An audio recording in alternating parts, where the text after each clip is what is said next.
Today is the first day of this June 2026 7-day Sesshin. And we'll start with a story. This story was offered by Shodo Harada Roshi, and I'll say who that is a little later. But the version of the story that he told was the shortened version, more of a summary. I feel really fortunate to have found the full version to share it with you today. It's an utterly ridiculous story. No one would do this. However, there's an important point about it that he wants to make. So here's the story. There's a tale from olden times about a wealthy man who wanted a third-floor residence so that he could enjoy the finest view in town. He hired a crew of skilled carpenters and instructed them, "Build me a beautiful third floor. I want spacious rooms, large windows, and a balcony from which I can look out over the entire village." The carpenters nodded and began their work. They laid a foundation, gathered materials, and started constructing the first floor. Then they began work on the second floor. When the rich man returned to inspect the project, he was shocked. "What are you doing?" he demanded. "We're building your house," replied the carpenters. "But I told you I wanted a third-floor residence," the man exclaimed. "Why are you wasting time and money on the first and second floors? I don't need those. Just build the third floor." The carpenters tried to explain that the third floor could not stand by itself. It required the support of the floors beneath it and the foundation below them all. But the rich man would not listen. He wanted the view without the structure, the result without the process. And that's the end of the story. And Shodo Harada comments, "We laugh at this story, but if we look closely, we see that it refers to us. We want to have wisdom or clear sight, but we so easily ignore the bottom floor of that process, the proper alignment of the body that enables us to realize these things."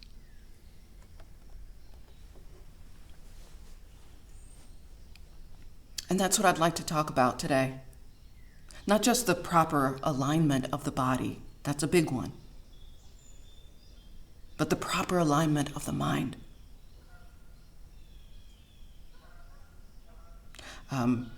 For many, many Sesshins, around day 4, day 5, day 6, I would forget what I was doing. I'd lose the practice. Sometimes I'd even forget what practice I was working on. And I would be in a panic because I could see the Sesshin ending, and here I was in this state of not knowing my practice or how to do it.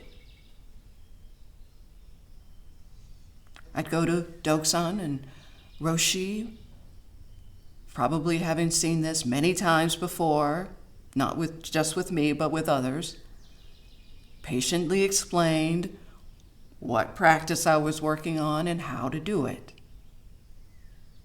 And then I was ready to go. Still a little trepidatious, but ready. And I began noticing this pattern of this happening nearly every Sesshin.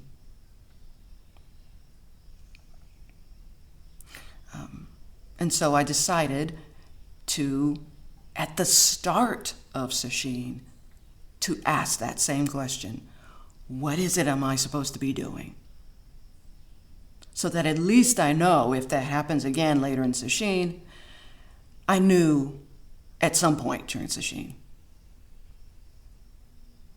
I found that happening was not so unusual. I was speaking with another Zen teacher, long time Zen teacher, who said the same thing would happen to her. But for her, it became earlier and earlier in Sesshin, where she would forget her practice. So, as a preemptive for any of you, we'll be covering a Zazen refresher. And some teachers, for their first teisho of Sesshin, they go over the Koan Mu for everyone. Every first teisho of Sesshin. I'll spare you that. But this is a wonderful time, so early in this Sesshin, to remind ourselves of what we're doing.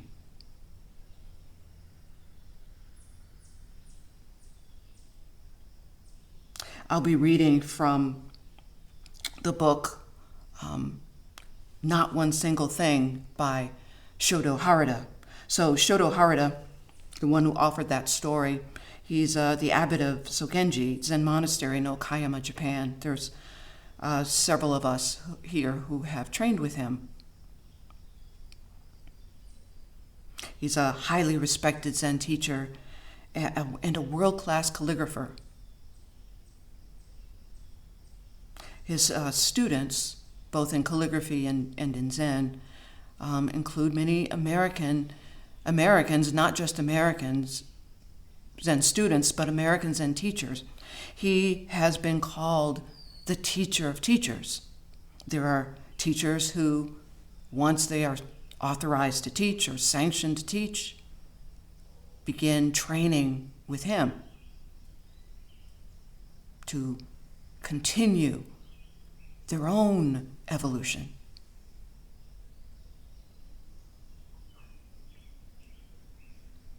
And the book, Not One Single Thing, is a commentary on the Platform Sutra. It was his commentaries on the Platform Sutra that he did for 7 years, from 2000 to 2007.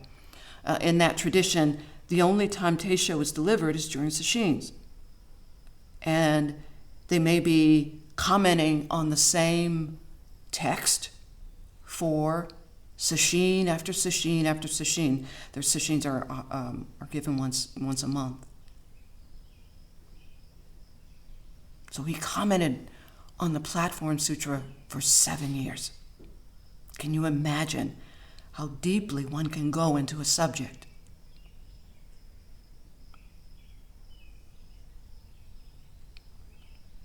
His commentaries this book of his is intended to be read alongside the Platform Sutra itself. But it can be read without it. It's more rich with reading the Platform Sutra alongside it. And so I will be quoting some also from the Platform Sutra by Red Pine.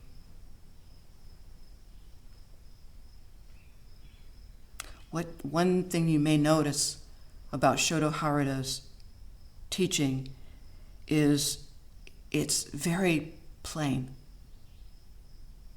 simple language. He's Japanese. He speaks only Japanese, and so all of his books are translated. And I asked someone who has trained with him and spoke Japanese well enough to know what he was saying. And I asked, did he really speak this way, or was this the function of translation? And was told that no, he actually does speak very simply like that. When I hear that, it reminds me how much of a master that this person is. It's like these elite athletes who make it look easy. I was watching the near the end of a marathon, and there were these elite runners. They look like they're just gliding along effortlessly. But they're going at some crazy pace and had been for, 23 miles at that point. That's mastery. Or the basketball player, or the tennis player. That makes it look easy.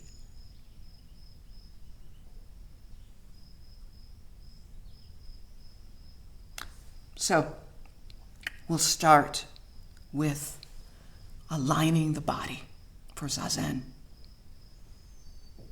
And he has this long paragraph, but we'll get into some of the details because there's a lot in this paragraph. So here it goes. During Zazen, people often experience physical challenges, but that is neither good nor bad. When you encounter problems, return to the basics and look objectively at what's happening, one breath at a time, without hurrying. Instead of forcing your body into a specific position, learn your body's own style. In this way, our breathing is born rather than being merely produced. Bringing in unnecessary knowledge and forcing your body will cause pain, and that is not Zazen. It is fine to read books, but don't depend on them. Instead, see your own body clearly, keeping it heavy at the bottom and light at the top, and sit according to what is best for you. Breathe naturally, one breath after another, and eventually your energy will become full and taut. Now, there's a lot in that. So let's take a look at what he says. During Zazen, people often experience physical challenges, but that is neither good nor bad. When you encounter problems, return to the basics and look objectively at what's happening, one breath at a time, without hurrying. One of those things, when we encounter problems or challenges in our practice, well, first of all, we call it a problem.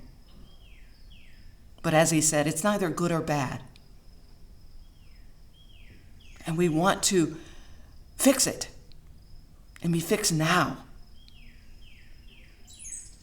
So it helps to look at our posture first, to see what might be going on there that may be contributing to our pain. First, we want to make sure we start at the bottom, at the foundation. We are establishing a wide, stable base, the lower half of the body. We are creating this tripod with the two knees and the buttocks if you're sitting on the mat, or the 2 feet and the buttocks if you're sitting on a chair. This tripod, this triangle, a triangle is the strongest structure, the most stable structure. It's the foundation on which the rest of our posture is built. So it's important that it be firm.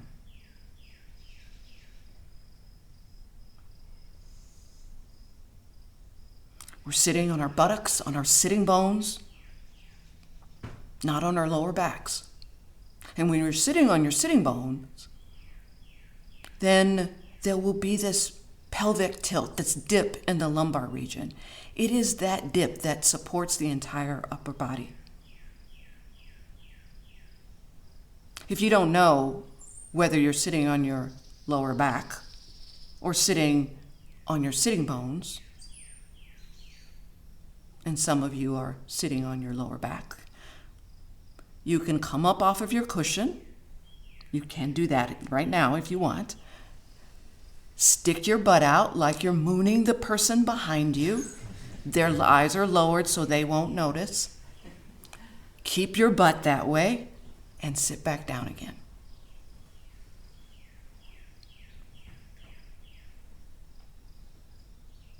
That dip in the lumbar region will open up the front of the body, allowing the breath to flow smoothly.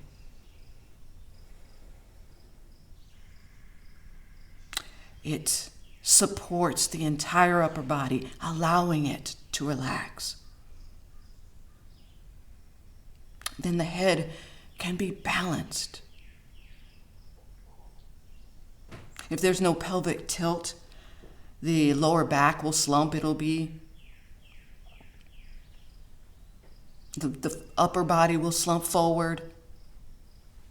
The head will start to feel heavy, and you'll feel it in the neck and the shoulders. So if you feel pain in the neck and the shoulders, don't try to straighten yourself back up. Feel what might be happening in your foundation.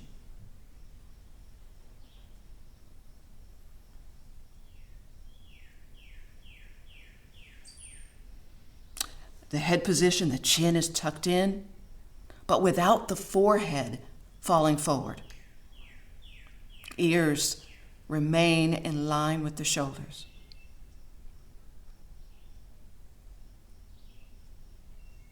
And we're sitting up straight. Ears, shoulders, hips aligned. Nose and navel aligned. We're neither twisted nor are we leaning to one side or another.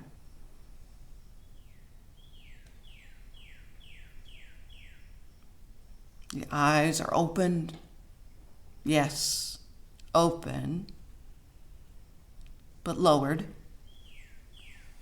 And they'll go out of focus as they relax. Just let that happen.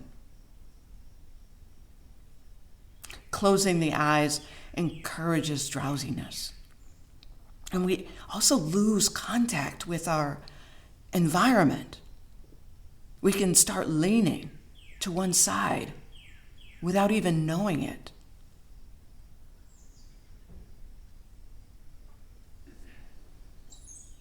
To continue with that long paragraph, Shodo Harada says, instead of forcing your body into a specific position, learn your body's own style.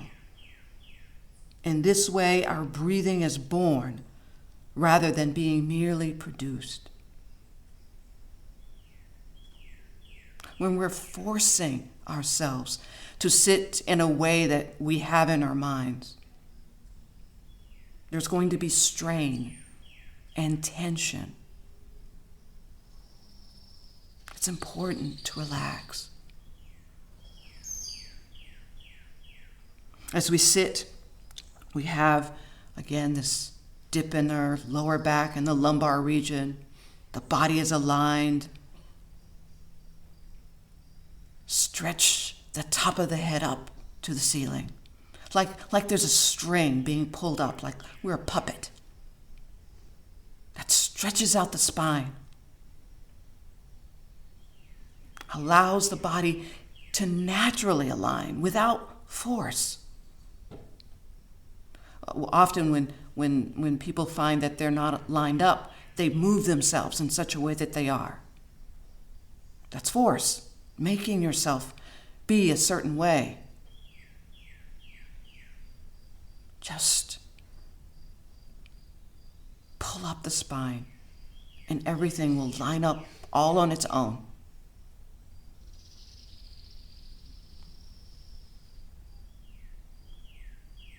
Allows the shoulders to relax. Becomes easier to breathe even. Sitting with a slumped back or twisted or leaning makes it difficult to breathe. The energy doesn't flow through the body smoothly. It's kind of like a garden hose that's kinked. Yes, there may be water flowing out of it, but it may be squirting in all these different directions and making a bunch of noise.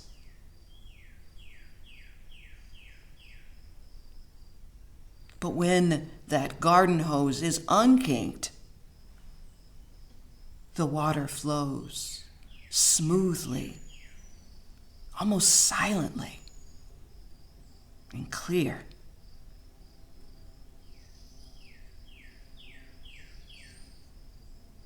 Letting go, being able to let go of tensions in the mind, in the body, makes it easier to let go of tensions in the mind, thoughts in the mind.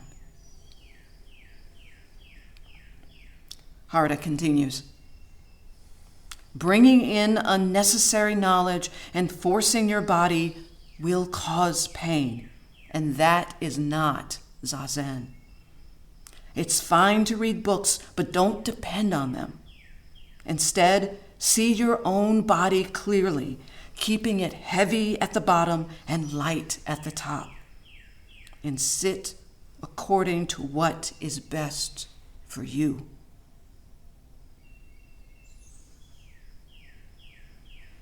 Rather than trying to achieve some ideal posture that one might have seen in a book, one of his books or Shikaplo's books,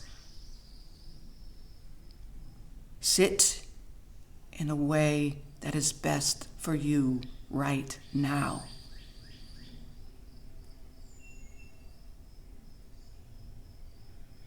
Which can change from one round to the next.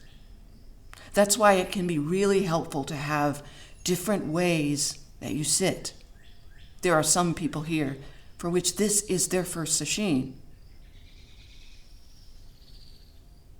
If you have only one way to sit, you're going to be in pain very quickly.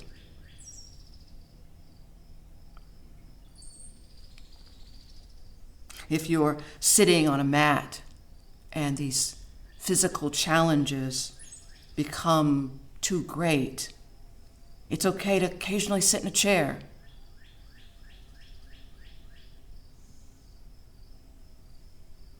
Sitting in a chair isn't cheating. But don't wait too long. Don't go too soon to a chair. But don't wait too long either. People can wait so long that even sitting in a chair is painful. Don't wait that long. But don't go too soon. And I say this because it can be harder to concentrate in a chair. This practice, that word concentrate is with center. When you're sitting on a mat, all of your limbs, as much as possible, are gathered towards the center of the body. Makes it easier for the mind to be centered. When you're sitting in a chair, and some people have to sit in a chair, when you're sitting in a chair, you're less gathered and you have to work harder. That's not a bad thing. That it isn't. It's not a bad thing. That's why I say it's not cheating to sit in a chair. You're going to have to work harder. But if you're in a lot of pain, it's worth it. And then when you return to the mat, you can get a hold of your practice in a whole new way. If you are sitting in a chair, don't lean against the back of the chair unless you absolutely have to. Be independent, just like the people that are sitting on a mat. It is their bodies. the natural alignment of the body that's holding them up.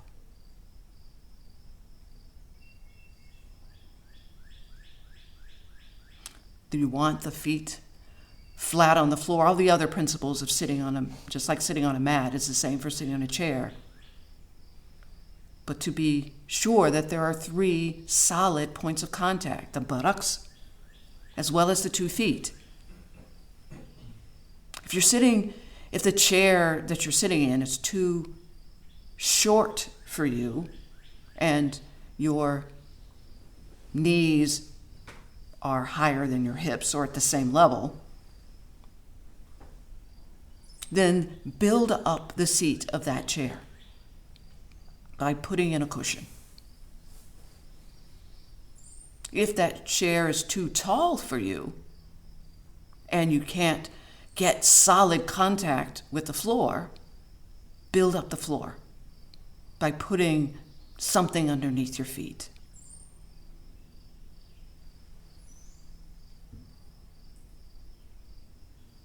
Harita continues, breathe naturally, one breath after another, and eventually your energy will become full and taut, regardless of what one's practice is. Breathing is natural. We're not manipulating the breath. We're breathing silently through the nose. The throat is relaxed, and it becomes like an open pipe, really. So there's no constriction there. If you can hear yourself breathing, something's tensed, either in the nose or in the throat. Let that go.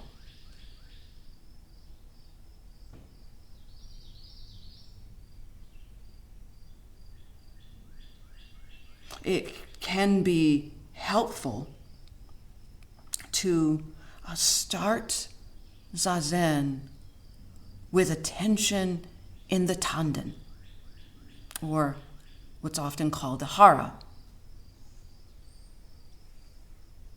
The tanden is the center of the body, both vertically and horizontally. It can be helpful to anchor the mind there. It's our center.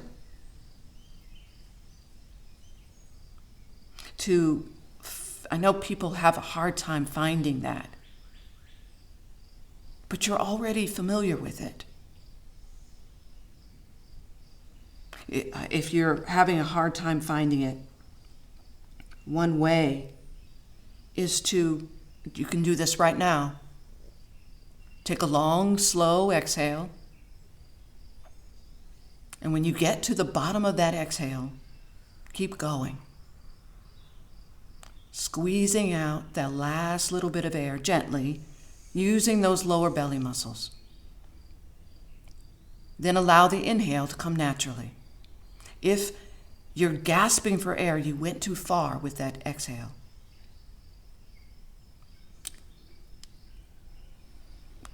Next time, long, slow exhale.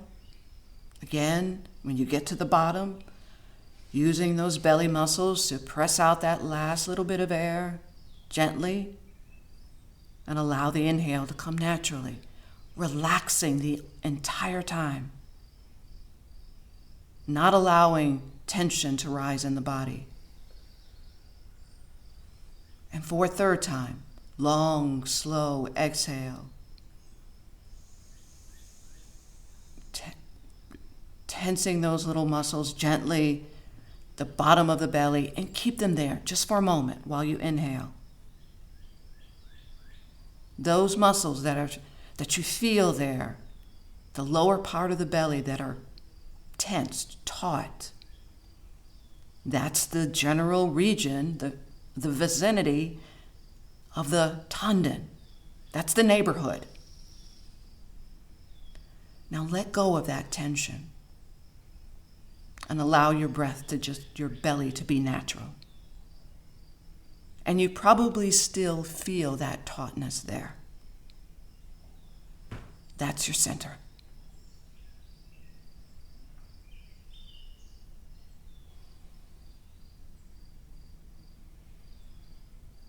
It's as if, it can be as if, your entire head is down there. Your eyes, your ears, the nose.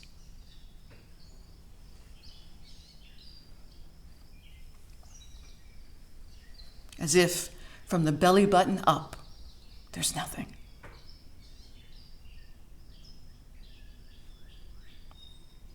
If yours is a breath practice, the focus is on the physical sensation of the breath.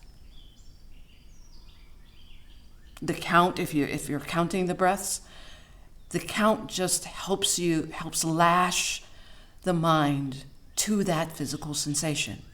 But the physical sensation is primary.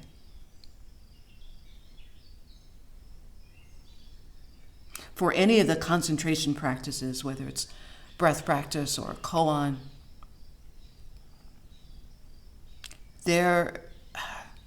how firmly you grip that practice can be different depending on what else is going on in the mind. It's very much like being in an airport with a child. The child can walk, so you're not carrying this child, but you're holding the hand of this child. If there's a crowd, you don't want to lose the child. You don't want the child being swept away in the crowd. And so you're going to hold onto the child's hand firmly. You're not so firmly that you hurt the child, but you're going to hold that child close. And if there's not so many people, it's not such a crowd, then we may even let the child's hand completely loose and let the child roam, still keeping an eye on that child. We don't forget that we got one. It's the same way in our practice.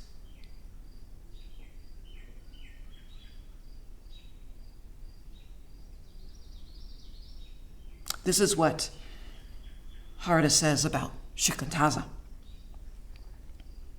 In every single mind moment, we die and are born again. When this state of mind can be continued, this dying and being born again, with each mind moment. He says, when this state of mind can be continued, it is called shikantaza. Shikantaza is a very strong practice, but it has to be done clearly and sharply. In this panoramic awareness practice of shikantaza, it's easy for the mind to narrow its focus, especially after having done a concentration practice, like breath practice.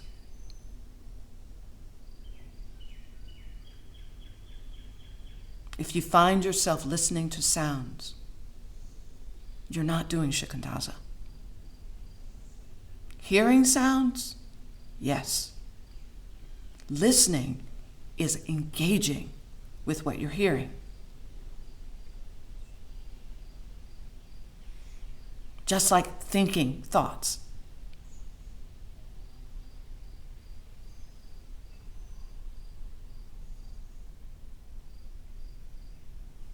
Panoramic awareness. Like turning on a light in a dark room. The light illuminates it all equally. Yes, there are going to be things that are closer or bigger, but not because you're attending to it.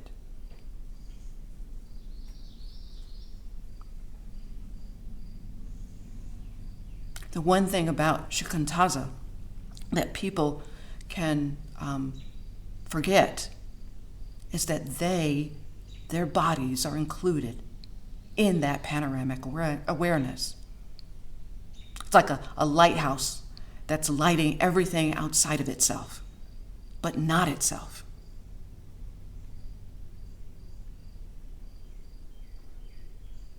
In Shikantaza, everything is included, including this.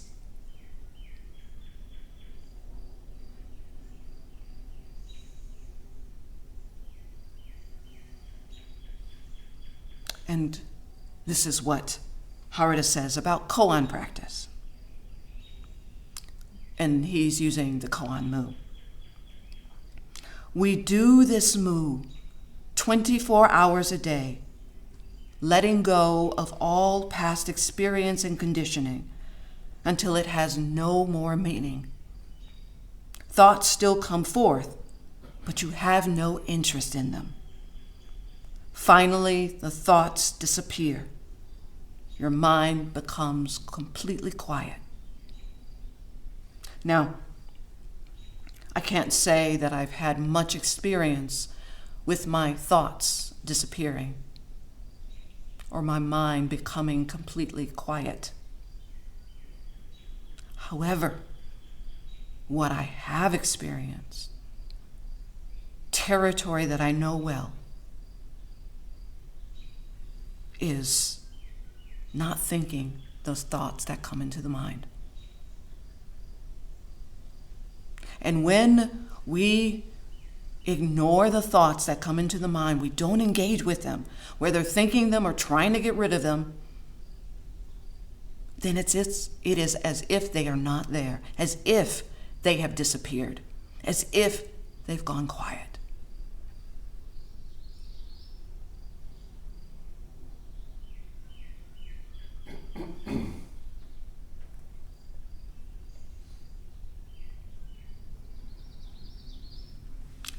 He continues, with this great cleansing of the mind, you are just there, looking like a fool, yet your state of mind is full and taut, with nothing to hold on to, until there is no longer any division between inside and outside.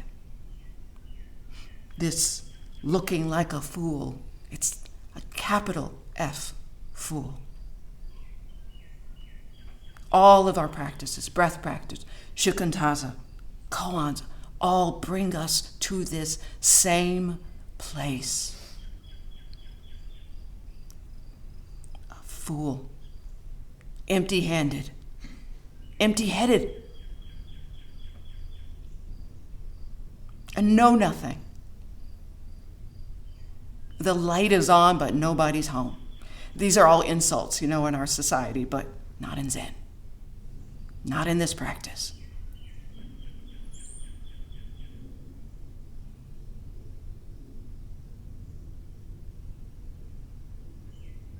Then he ends with this. Sesshin is for realizing this state of mind, this empty-headedness, this being a fool. He says, this is difficult to do all alone in our daily lives. But when we gather to support each other, it becomes possible. All of our needs are provided by the tenzo, the cook in the monastery. We have the keisaku, the stick, or ours is the kyosaku, the stick to wake us up when we feel sleepy. Everything is provided and ready for us. Told to go to the zendo, we go to the zendo. Told to walk, we walk. Told to go to meals, we go to meals. In doing this, we get clearer and clearer. Our mind full, taut, and bright.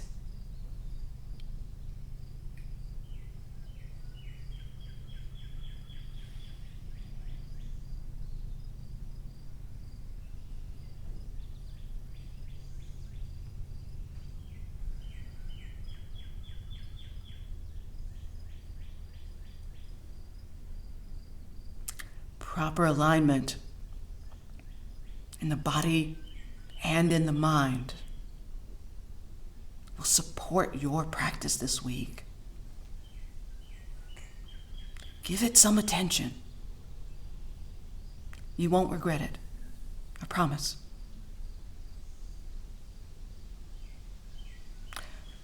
We'll stop now and recite the 4 vows.